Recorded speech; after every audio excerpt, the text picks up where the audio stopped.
mbokki jour du Seigneur xaritu jour du Seigneur catholique comme musulman, bien chers frères et sœurs de la diaspora, grâce et paix à chacun de vous.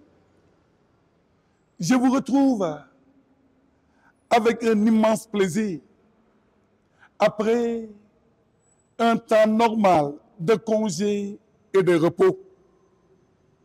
Je remercie le Seigneur qui nous permet de nous retrouver ce matin encore comme des frères et sœurs, comme des chercheurs de Dieu, grâce à la magie du petit écran, un virtuel numérique qui nous conduit à un réel des cœurs.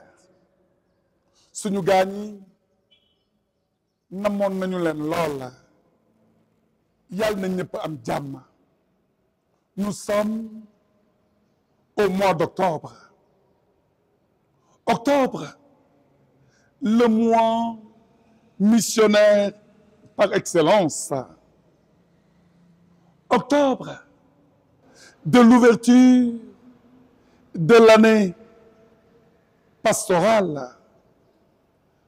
Octobre, ce mois dédié à Marie, la sympathique maman de Jésus-Christ, cette mère douce, attentive, délicate et bienveillante. Octobre, de la rentrée des classes. Octobre rose, de la lutte contre le cancer, ce mal vicieux et pernicieux qui fait beaucoup de mal et qui détruit des vies. Mbokk yi ci weer wile intention yi yëpp la ñuy boole dugal leen ci ñaari paan bu weex ak bu bleu, paan bu bleu ak bu weex dénk ko Mariama ndey ju sell ji jaarale ko ci ki nga xam ni ba muy dund ci àdduna si dafa doon wax naan sama àjjana dama ko bëgg dund di def lu baax ci àdduna si. Kooku mooy kan mbokk, kooku mooy Sainte Thérèse de l'Enfant Jésus et de la Sainte Face. Elle disait, dans le cœur de l'Église, ma mère, je serai l'amour, je serai l'amour. Dans le cœur de l'Église, ma mère, je serai l'amour, je serai l'amour. Vous formez le corps du Christ et vous êtes ses membres. Vous avez reçu des dons, recherchez le meilleur. Dans le cœur de l'Église, ma mère, je serai l'amour, je serai l'amour.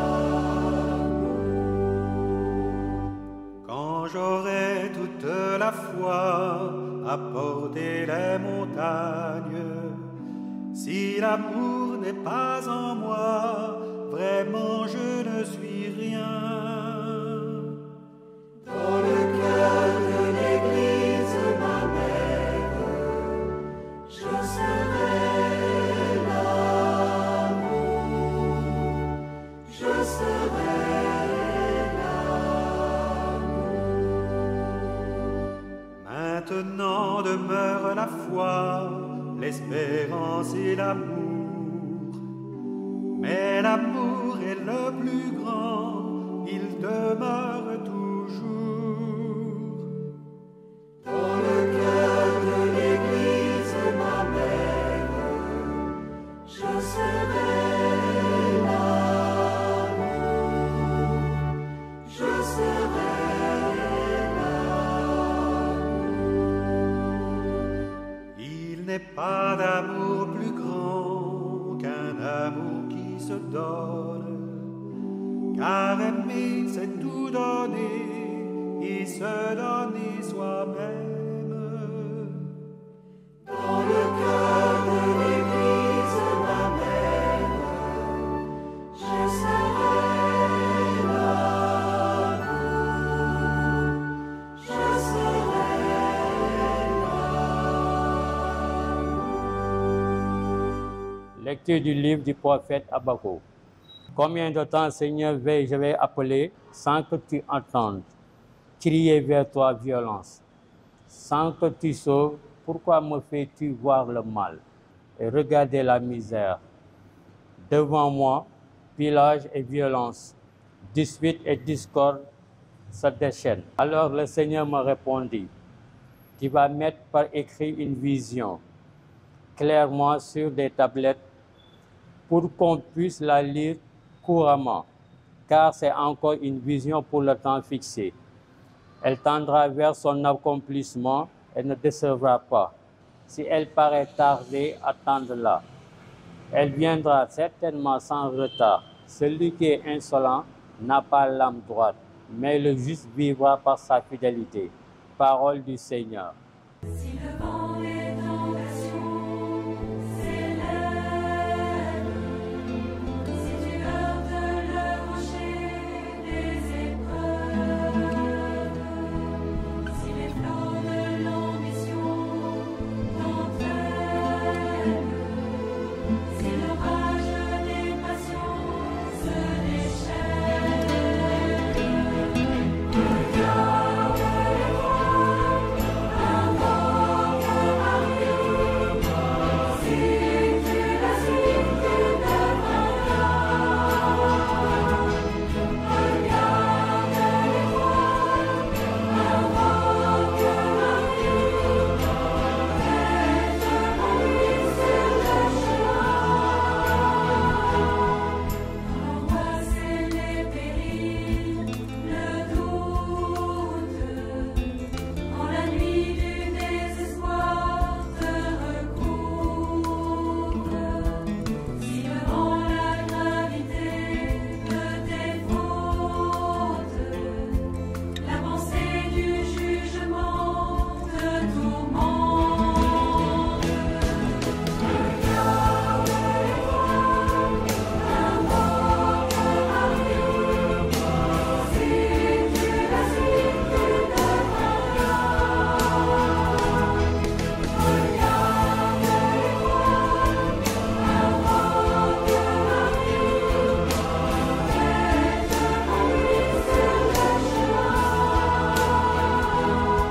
Si ton âme est envahie de colère, jalousie et trahison te submergent.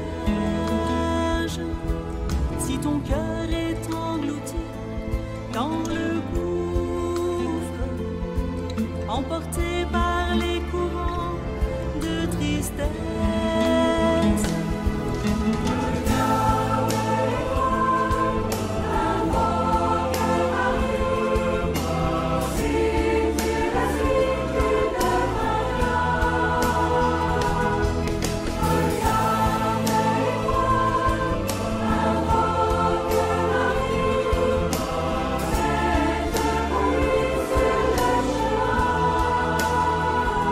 Deuxième lecture. Lecture de la deuxième lettre de Saint Paul apôtre à Timothée. Bien-aimé, je te le rappelle, ravive le don gratuit de Dieu, ce don qui est en toi depuis que je t'ai imposé les mains. Car ce n'est pas un esprit de peur que Dieu nous a donné, mais un esprit de force, d'amour et de pondération. N'aie donc pas honte de rendre témoignage à notre Seigneur. et n'aie pas honte de moi qui suis son prisonnier. Mais avec la force de Dieu, prends ta part des souffrances liées à l'annonce de l'Évangile. Tiens-toi au modèle donné par les paroles solides que tu m'as entendu prononcer, dans la foi et dans l'amour qui est dans le Christ Jésus. Garde le dépôt de la foi dans toute sa beauté, avec l'aide de l'Esprit Saint qui habite en nous. Parole du Seigneur Tout-Puissant.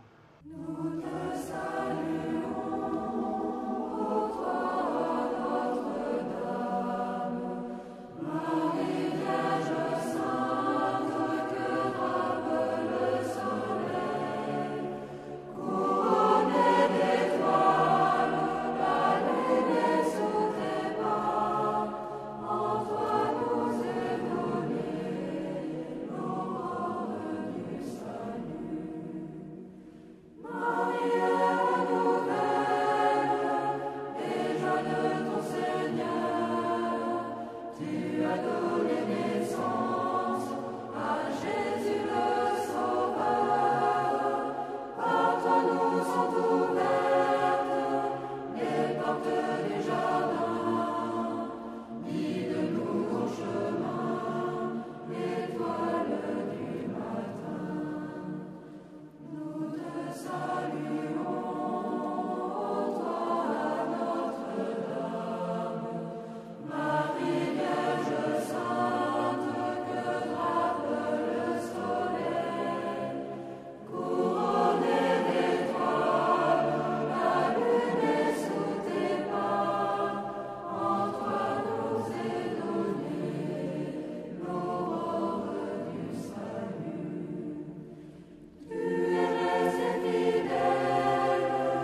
Évangile de Jésus-Christ selon saint Luc. En ce temps-là, les apôtres dirent au Seigneur, augmente à nous la foi. Le Seigneur répondit, si vous aviez de la foi, gros comme une graine de moutarde, vous auriez dit à l'arbre que voici, déracine-toi et va te planter dans la mer, et il vous aurait obéi. Lequel d'entre vous, quand son serviteur aura labouré ou gardé les bêtes, lui dira à son retour des champs, viens vite, prends place à table. Ne lui dira-t-il pas plutôt, prépare-moi à dîner, mets-toi en tenue pour me servir, le temps que je mange et que je boive. Ensuite, tu mangeras et boiras à ton tour. Va-t-il être reconnaissant envers ce serviteur d'avoir exécuté ses ordres? De même vous aussi, quand vous aurez exécuté tout ce qui vous a été ordonné, dites, nous sommes de simples serviteurs, nous n'avons fait que notre devoir. Acclamons la parole de Dieu. Wow, wow. Mën ngeen jóg de ci sargal bi. Aca jóg leen. Ci sargal Mariama.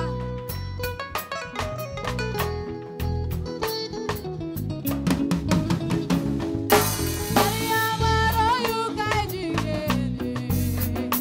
Woy leen Mariama royukaay jigéen ñi. Woy leen Mariama. Mariama, woy leen Mariama. Mariama yaa. Mariama liggéeyu liggéey. Woy leen Mariama.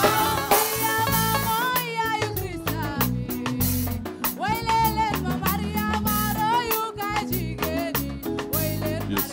Yes. Mariama, woy leen Mariama. Mariama yaa. Mariama liggéeyu liggéey. Woy leen Mariama. Waaw Mariama mooy yaayu Krista bi. Woy leen ma Mariama royukaay jigéen ñi. Woy leen Mariama. Woy leen Mariama. Mariama yaay. Waaw waaw. Doomu Maria ngi nii.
Bien chers frères et sœurs en Jésus-Christ, amis croyants,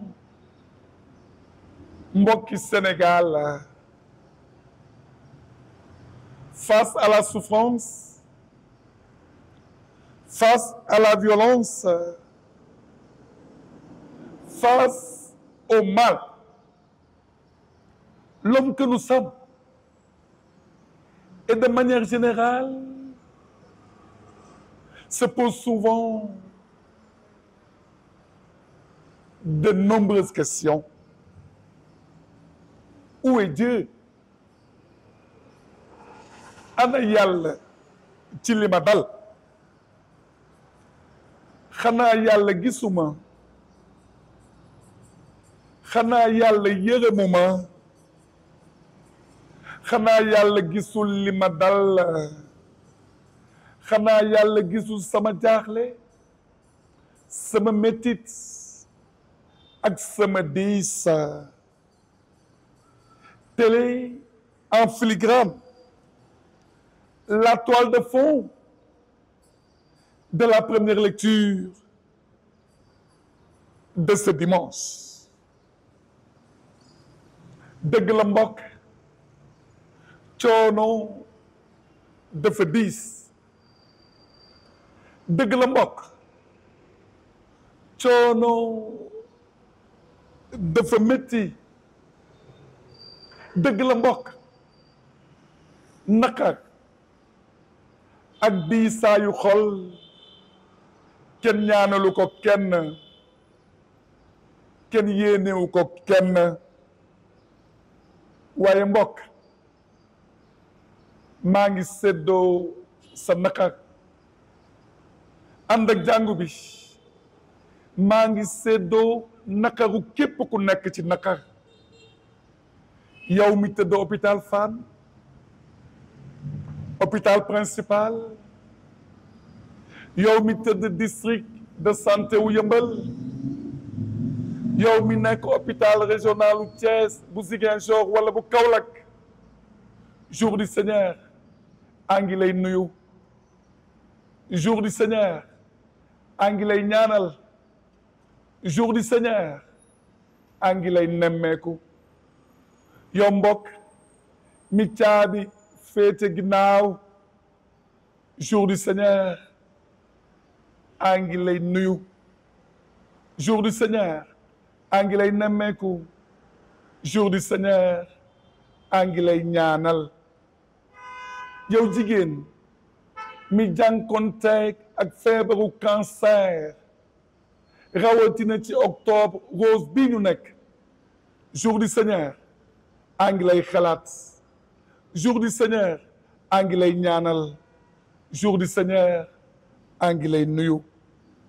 mbokk dama bëgg jàpp ànd ak yow ne yàlla du jeex yàlla bougéwul mètre fa mu nekkoon la promesse de Dieu elle ne fait jamais défaut mbokk dëgg la métti na waaye damay jàpp ànd ak yow ne lu mu métti métti yàlla voyagé wul lu mu métti métti Dieu ne s'est pas déplacé yàlla changé wul place mbokk lu mu métti métti yàlla a ngi teg loxo ci sa coono te ma lay yee mbokk tegal lépp ci loxo yàlla tegal lépp ci yërmandewu yàlla tegal lépp ci yaakaar gu mat sëkk yàlla bàyyiwu la yàlla du la bàyyi yàlla du la masa bàyyi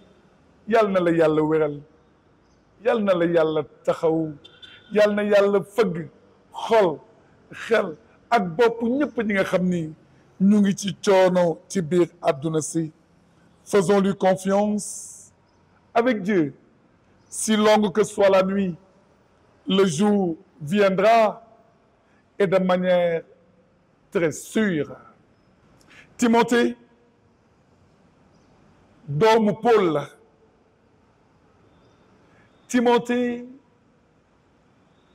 doon na ci Paul doom mu xolam loolooy ñaareelu jàngat bi tey Timothée mooy doom ji Paul tete ci ngëm gi ak ci farlute ci yoonu Christ bi te ndegem doom dañu koy yee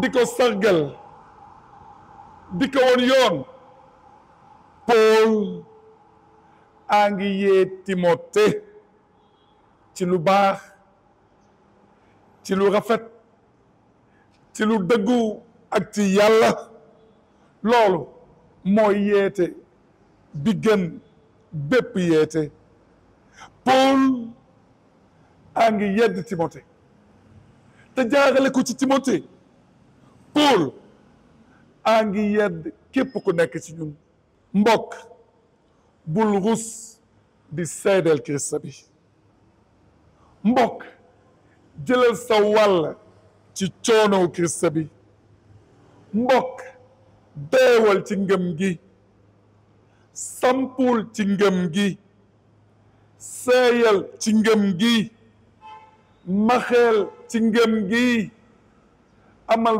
farlu te gu amul benn àpp ci ngëm gi mbokk bu kenn yàq sa diggante yow ak sa ngëm bu kenn yàq sa diggante yow ak sa borooma bu kenn yàq sa diggante yow ak l'évangile bu kenn yàq sa diggante yow ak Yeesu Krista ànd ak loolu rek mbokk ma lay fàttali te di ko fàttali sama bopp ne yàlla du moroom yàlla borom la yàlla du sa moroom yàlla sa borom la tegal sa dund tegal sa jëf sa melin sa nekkin sa ite ci ay loxoom doo ko rëccu mukk dans l'évangile de ce dimanche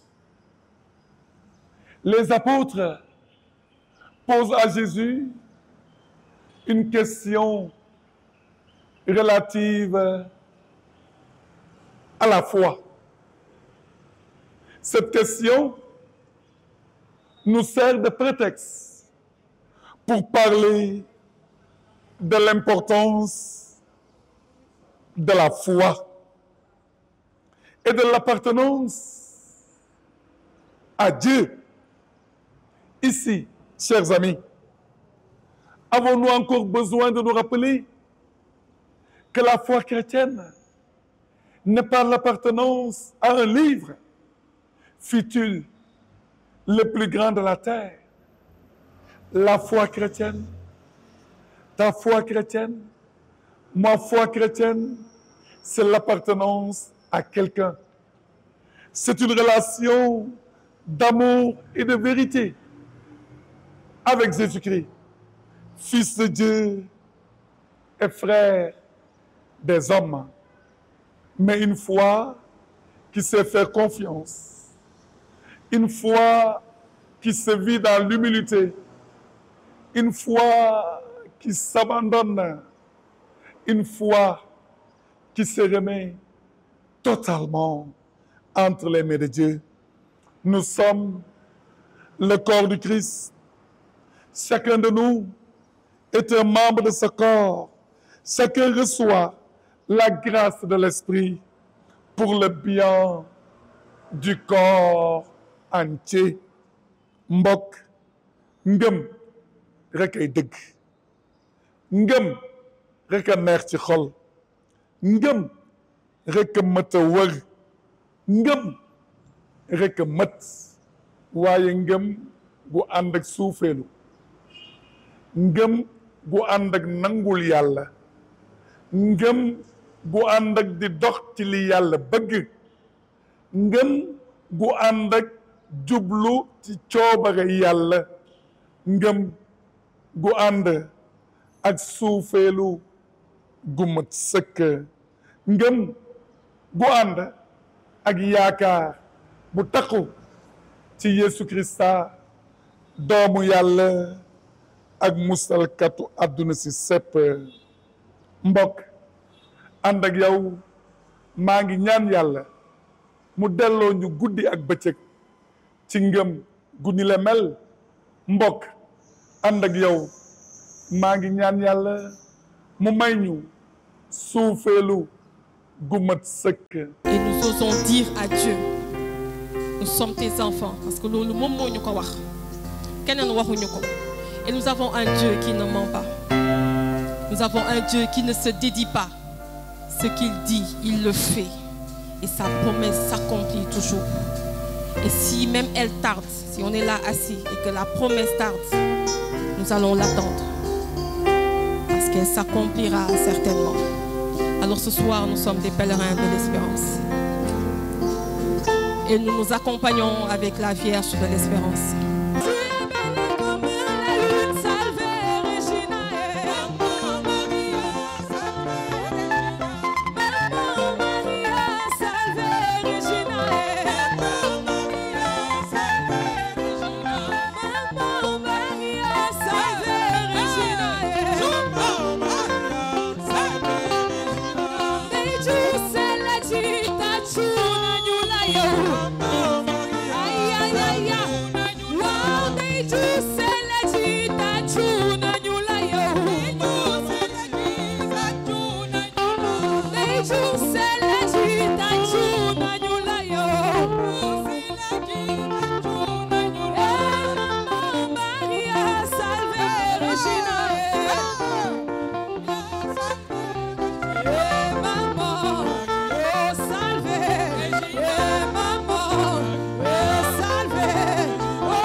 chanter.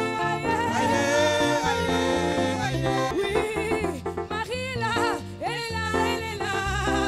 Maman Marie est là, elle est là, elle est là. Marie est là, elle est là, elle est là. Maman Marie est là, elle est là, elle est là. Oui, Marie est là. Paix et joie, ça commence bien. Allez nous sommes pour Maman Marie, que tu l'aimes celle-là. Voilà. Nous sommes réunis en famille ecclésiale pour prier et pour rendre grâce, pour honorer la Madone que j'appelle Notre-Dame de tous les noms. J'en veux pour preuve toutes les appellations de Marie. Notre-Dame de la Paix, Notre-Dame de Poponguine, Notre-Dame de Savagne, Notre-Dame de Goulumbu, etc. Je tiens à exprimer toute ma gratitude à mon jeune frère, l'abbé Edgar Ndeki, aumônier des Sentinelles, section Ziguinchor, qui me fait l'insigne honneur de pouvoir partager avec vous cet enseignement. Remercier Madame Semedo, responsable nationale des Sentinelles de la Madone. Remercier également Madame Djemé, responsable de la section de Ziguinchor. Vous remerciez vous tous pour votre présence ici à Tilène. Marie vous accueille à bras ouverts et ouvre son cœur comme une poubelle pour accueillir tout ce qui vous taraude l'esprit. Je voudrais qu'au sortir d'ici, que tous nous soyons dans l'action de grâce. Je voudrais qu'au sortir d'ici, que tous nous soyons dans l'action de grâce. Parce que je reste convaincu que l'action de grâce appelle la grâce.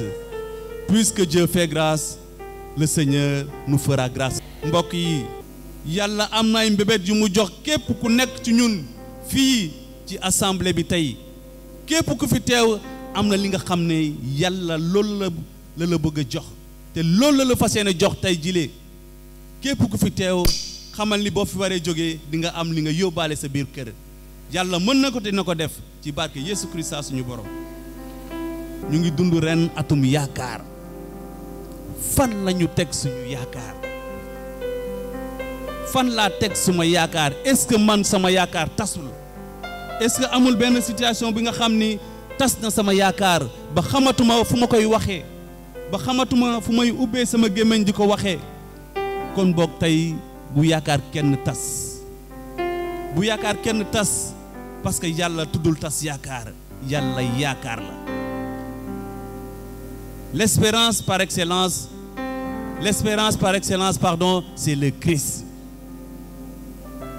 Alors, il faudrait que nous nous ouvrions à ces projets.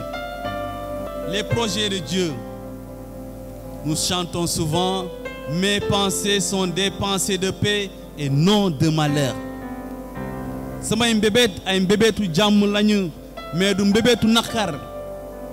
Képp ki nga xam ne yaa ngi fii ci assemblée bi toog fii taxaw temb ngay tiim Mariama mu sell mi am na naqar yaa ngi dund naqar Yàlla boo fi génn nga bàyyi naqar yi fii ci jàngu bile. Applaudis le Dieu de Nazareth. Képp ki nga xam ne yaa ngi dund mettin daa am ku la trahir da nga am lu ngay dund sa néegu sëy amoo bànneex ci sa néegu sëy amoo li nga xam ne dala neex fi ngay dund dénkal yépp tey Mariama mu sell mi ndeyu Yàlla moom mi nga xam ne dara ump ko loo ko laaj rek mu def la ko ba ñu demee Kaana lu mu wax ba biñ ba jeexee Yeesu ne ndeyam Mariama defal différence mu daal di gëstu rek def lu rafet kon boog nañu tàcc Mariama mu sell mi. Bien-aimés dans la foi, chers sentinelles, Dieu qui nous aime, qui est notre source, notre vie, notre espérance et notre avenir, nous rassure pendant que nous avons peur. Il nous tire des ténèbres à son admirable lumière. Ainsi, les projets de Dieu pour nous sont des projets de paix et non de malheur. Mbébét yi Yàlla def pour ñëpp pour képp nga xam ne dafa teew ay mbébétu jàmm lañu. Mbébétu yaakaar lañu du tas yaakaar. Mbébétu jàmm la pour ñëpp. Ainsi les projets de Dieu pour nous sont des projets de paix et non de malheur. Du mbébétu nakar. Oui, il nous donne un avenir et de l'espérance. Ces pensées sont des pensées de paix, de pardon, de joie, de bien pour l'humanité. Dans nos longues nuits, dans nos peurs et au cœur du doute, voire du désespoir, la voix du Seigneur retentit. En effet, moi je connais les projets que je forme pour vous, déclare l'Éternel, projets de paix et non de malheur, afin de vous donner un avenir et de l'espérance. Dieu ne peut se trahir et ne peut nous trahir. Il a délivré Jérémie de la fosse des lions. Il a comblé de toutes ses grâces la bienheureuse Vierge Marie. Eh bien, retenons que la Vierge Marie était toute ouverte, confiante et obéissante à Dieu. Fiat, que ta volonté soit faite. Fiat, que ta volonté soit faite. Alors Marie s'offre à nous comme un exemple de fidélité au Père, un exemple de foi et de dévouement. Elle a fait confiance au projet de Dieu en elle, pour elle et pour le monde. Que je prie pour la santé, cela revient à demander la paix dans mon corps. Que je demande l'entente dans une famille, cela revient à souhaiter la paix dans mon foyer. Alors que la paix règne dans tes murs, le bonheur dans tes palais, s'exclame le psalmiste. Ndegem mbëbët yi nga xam ne Yàlla def na ko pour ñun dafa doon ay mbëbëtu jàmm. Bu ma ñaanee ndax ma am déggoo sama biir famille dafa doon dama ñaan ma am mbëbëtu jàmm. Bu ma ñaanee ma am mbëbët fu ma liggéeyukaay dama ñaan ma am mbëbëtu jàmm sama liggéeyukaay. Bu ma ñaanee ma am mbëbët ci sama digg sëy dama ñaan ma am mbëbëtu jàmm sama digg jamono. Alors je m'en vais alors vous souhaiter à tous et à toutes la paix. Puisque le projet que le Seigneur porte pour chacun et chacune de nous, c'est la paix. Alors la paix dans votre corps, la paix dans vos maisons, la paix dans vos champs, la paix dans votre commerce, la paix dans vos bureaux, la paix sur la route que vous parcourez, la paix dans vos écoles, la paix dans votre couple, la paix partout et toujours. On applaudit très fort le Seigneur.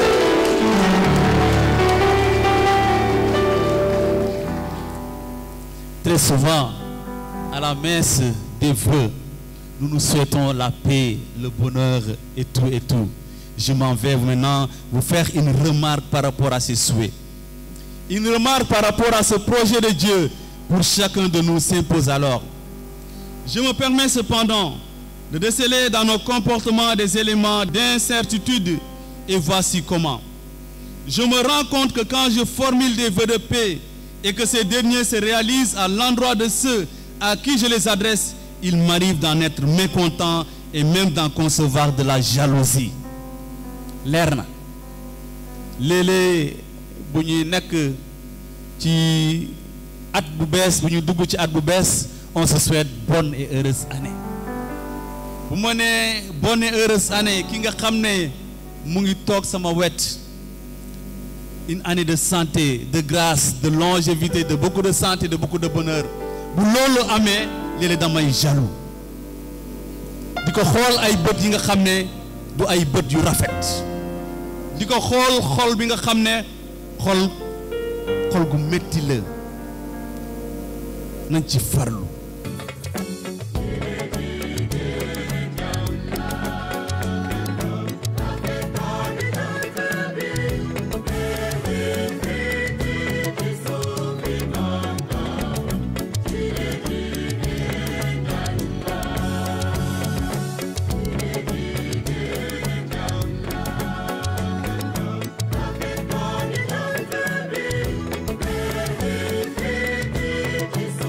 Viva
mbokk yi ci nderteelu émission wile du ñu def leneen lu dul li ñu daan def démb ak bërki démb mooy wasaare kàddu ngërëm di gërëm yàlla moom mi ñu may ñu teew file ci jàngu cathédralu Ndakaaru ndax mën a mottali suñu émission wu dimanche wile di gërëm ki nga xam ni bëggul ñu koy gërëm te gërëm war ko moom mi téye caméra bi di gërëm képp ku nekk ci yéen ci seen farlute ci cofeel ak yéene gi ngeen am ci jour du Seigneur émission bi ngeen bëgg ci seen biir xol di ñaanal ñëpp rawatina tous les missionnaires de l'évangile rawatina tous les acteurs de la pastorale di ci jiite suñu njiit